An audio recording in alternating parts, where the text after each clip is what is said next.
de la porte parce que pour alimenter nos échanges, je vais accueillir Fanny Wegscheider. Bonjour Fanny. Vous allez nous expliquer que contient globalement ce budget qui va donc être soumis au 49.3 demain.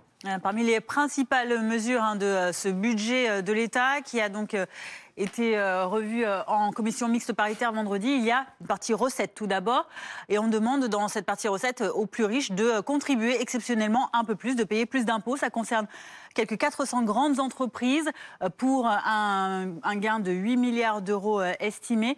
Et puis on demande également aux Français qui ont les plus hauts revenus également d'accepter une taxation supérieure pour arriver à gagner 2 milliards d'euros donc pour ce budget, seulement sur un an au lieu de 2 comme initialement demandé. Autre recette également prévue donc dans ce texte issu de la CMP sur les transactions financières, une taxe est prévue, elle est augmentée de 0,1 point pour arriver à 0,4% de taxation.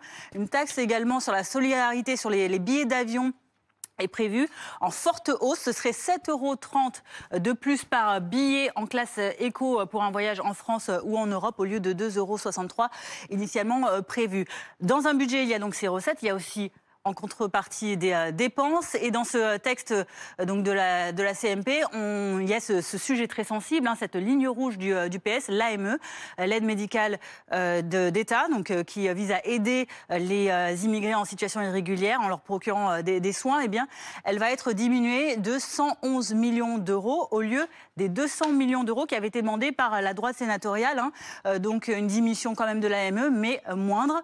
Et puis en ce qui concerne les agents de la fonction publique, le délai de carence lorsqu'ils sont en arrêt maladie reste donc conservé à 1 jour au lieu de 3 jours comme proposé. Autre dépense également de ce texte qui sera présenté demain à l'Assemblée, les enseignants. Plus de suppression de ces 4000 postes initialement envisagés. La création de 2000 postes d'AESH, les accompagnants d'élèves en situation de handicap, ou encore les avantages des anciens présidents et des anciens premiers ministres qui, eux, vont être maintenus malgré la demande de la sénatrice Nathalie Goulet. Cela représente 2,8 millions d'euros qui ne seront donc pas économisés dans ce budget. Merci beaucoup Fanny pour l'ensemble de ces informations.